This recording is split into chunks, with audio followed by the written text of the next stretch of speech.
Tapi di luar materi, ini perlu didengarkan oleh semuanya, terlebih khusus untuk kaum rebahan, anak milenial zaman sekarang. Ada yang namanya bukan sihir, tapi ini menjadi sihir. Apa itu? Pertama, lagu-lagu yang merdu, lagu rindu, lagu bersemangat, dan lain sebagainya. Lagu cinta, lagu kesemangatan, lagu kerohanian, lagu khusus lagu-lagu yang bisa mempengaruhi anak muda. Lagu cinta, lagu bucin, dan lain sebagainya. Ya. Dilihat dari efek dan akibatnya bisa melupakan seseorang. Dan nomor terakhir, bukan dari bagian nama sihir, tapi menjadi sihir. Apa itu? Yakni cinta kamu yang sudah berkembang biak di dalam hatiku. Because of you, I never stray too far from the sidewalk. Because of you.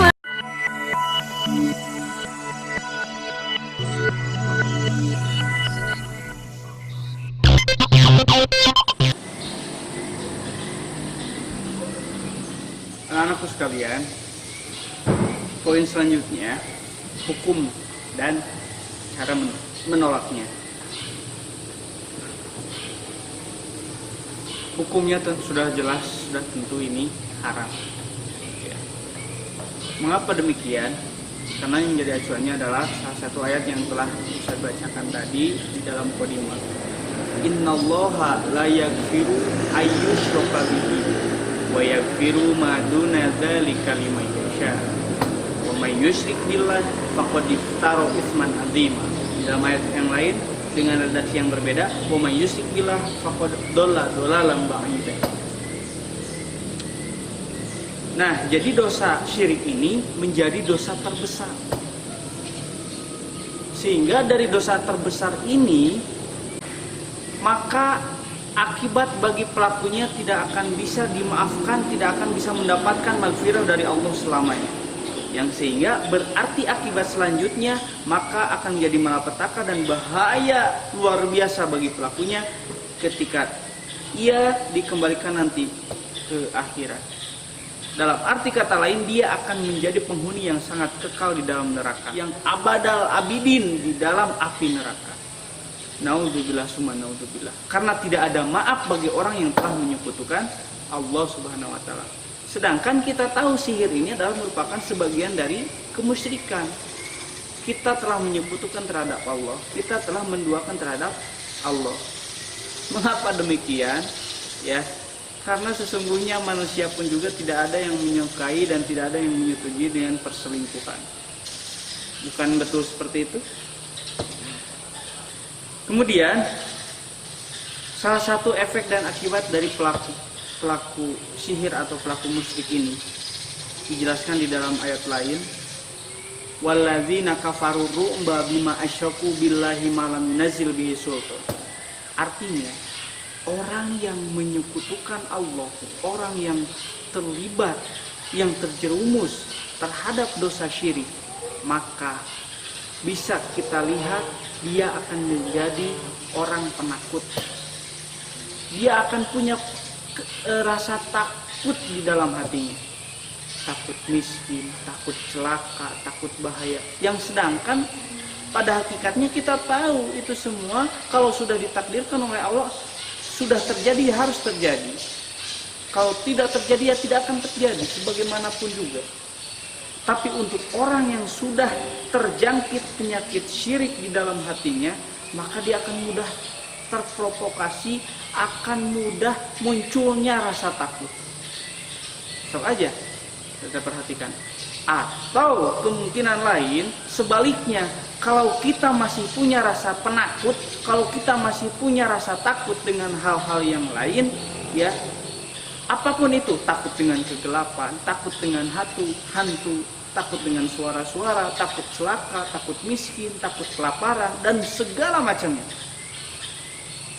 Rasa takut itu perlu kita curigai berasal dari kemusyrikan yang masih ada di dalam jati diri kita. Maka dari itu jangan pernah kita menjadi seorang penakut. begitu ya. Nah, kemudian masuk pada poin terakhir, yakni cara menolak sihir. Anak-anakku sekalian, juga tak lupa kepada seluruh para ikhwan kaum muslimin dan muslimat yang berbahagia, yang dimuliakan Allah. Untuk menolak sihir ini tentu bisa. Salah satunya tadi dijelaskan di dalam salah satu pembagian sihir itu, yakni sihir nasroh. Ya.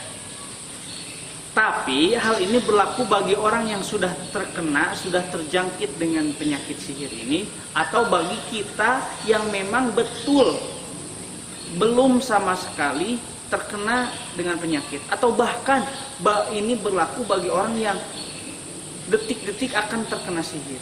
Misal contoh,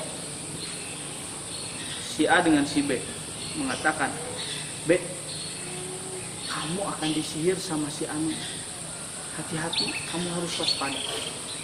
Nah, untuk kejadian tersebut perlu kita perhatikan, perlu kita simak, perlu kita dengarkan hal ini. Apa yang bisa menolak dengan sihir ini? Untuk menolak suatu sihir supaya tidak was-was dalam hati, yaitu dengan cara meyakinkan di dalam hati kita bahwa segala sesuatu sudah ditentukan oleh Allah Subhanahu wa Ta'ala. Jadi keyakinan di dalam hati kita lah yang akan menjadi salah satu obat penawar untuk menolak, ya, untuk menangkal sihir yang akan datang kepada kita. Dalam arti kata lain, kita tidak akan percaya terhadap kekuatan sihir meskipun ada, meskipun kita tahu kehadirannya, meskipun keberadaannya sudah diketahui. Tetap di dalam hati jangan sampai hilang. Yakinkan sedalam-dalamnya bahwasanya sesuatu yang akan terjadi semuanya hakikatnya diketahui dan sudah menjadi skenario Allah Subhanahu wa Ta'ala. Sehingga dari situ kita tidak akan was-was, tidak akan takut. Dalam kurung kita sadar bahwasanya ini kejadian tidak mungkin tidak diketahui oleh Allah. Sehingga kita tenang gitu.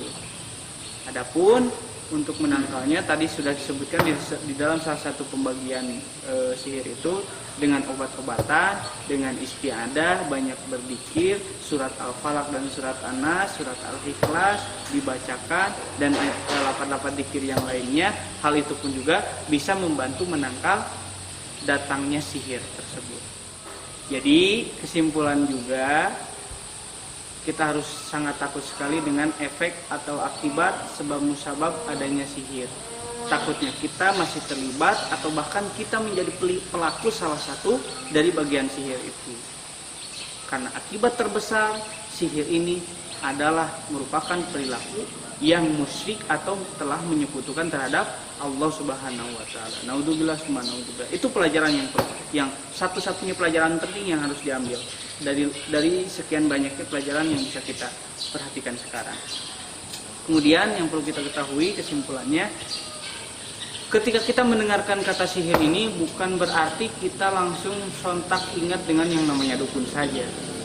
Tapi sihir ini banyak macamnya. Bahkan masih ada lagi bagian-bagian yang belum bisa kita dengarkan, seperti adanya nama sihir tilasmat dan lain sebagainya, tilasmat azimat dan lain sebagainya.